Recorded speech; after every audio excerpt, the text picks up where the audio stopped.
this is Princess Fidela and The Taste from Kids Reading Corner 207. Today we're going to read The New Spider-Man in Town.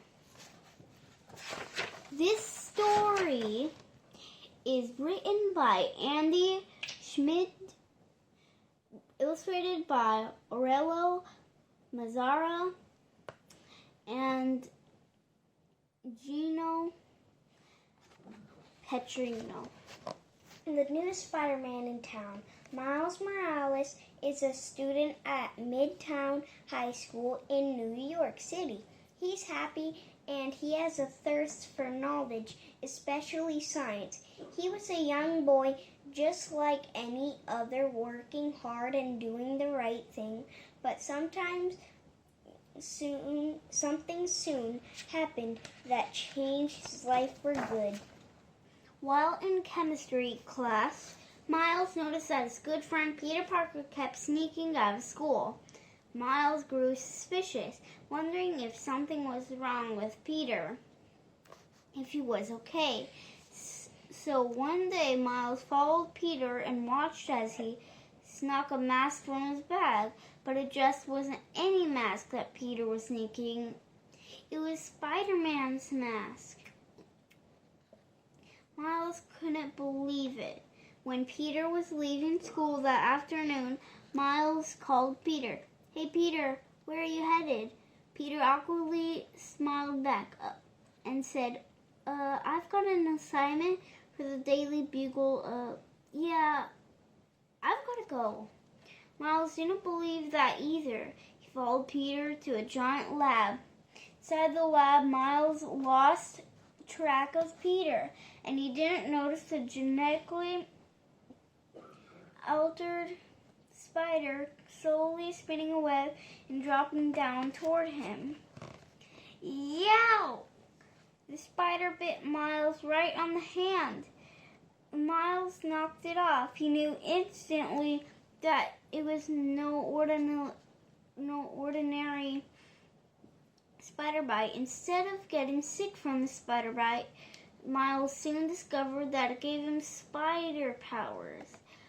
"I got to figure out what this means. What should I do?" He ran home fast. Think, Miles told himself. If Peter really is Spider-Man, then what did he do? Miles searched for articles about Spider-Man.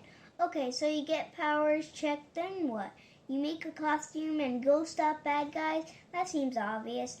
With that, Miles created his own Spider-Man costume and leapt into the city.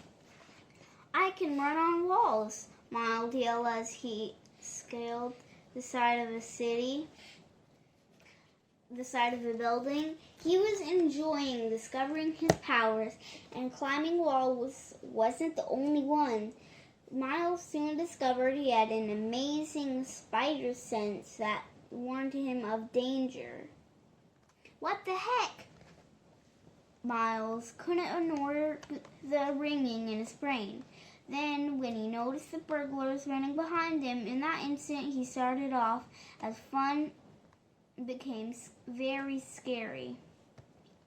Miles had a big decision to make. Should he run for the danger or stay safe? Or should he use his new powers to try to stop these villains? Miles realized that if he was going to call himself Spider-Man, he was going to have to act like Spider-Man. Much to his surprise, Peter Parker, as the original Spider-Man, was already on the case. One of the criminals was getting away, but Miles was able to help. "Hold on, Helmet Head," he announced. "The only place you're racing off to is prison." Miles had powers to match Peter's and was easily able to contain the thief. It wasn't until the action was over that Miles realized just how much danger he was really in. He climbed to the top of the building and wanted to fade away, which is exactly what he did. This was a brand new power, one that Peter didn't have. He camouflaged himself into his surroundings. Peter Parker went to where Miles had been. "Miles, is that you?" you?" Peter called out. "I recognize your voice. Believe it or not, I know what you're thinking. I went through the same thing when I first got my powers." Miles was stunned. "You did?" "I sure did," Peter said. "My Uncle Ben used to tell me that with great power, there also comes great responsibility." Peter tossed Miles something from his costume. "Here you go. You can have these extra web shooters for now," said Peter. "Whoa, cool," Miles said while testing out the web shooters. Miles looked up to Peter, figuring out what he should do. "Maybe I can follow you around for a few days, see how it goes." "I think that's a good idea, but you can't go around calling yourself Spider-Man, Miles. That name's taken." "Oh, I'm definitely Spider-Man," Miles said, smiling again. The two swung off together to patrol the friendly neighborhood. It wasn't long before Peter got them into quite a pickle, surrounded by some of the nastiest villains in New York City. And that's when Miles knew he was born for this. That battle roared while Peter kept poking fun at the rampaging villains. Miles was terrified. "How do you keep joking in the middle of a fight?" he asked Peter. "Aren't you scared?" That's when Rhino grabbed Peter by the neck. Peter couldn't let out another word, funny or otherwise. Miles turned and let loose his newest and last power, another power that Peter didn't have at all. Peter would later call it his venom. Miles would later call it his venom strike. And put Rhino down for the count. Peter was safe.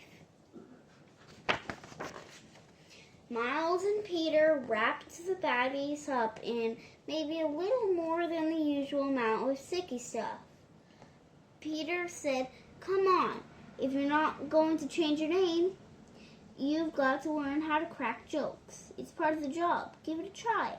Miles scratched his head, thinking while looking down at the webbed villains. He said, "Looks like you've got yourself into a sticky situation, evildoers." Peter sighed. "Wow, somebody calls the doctor if you have no funny bone." The end. Thanks for listening and read lots.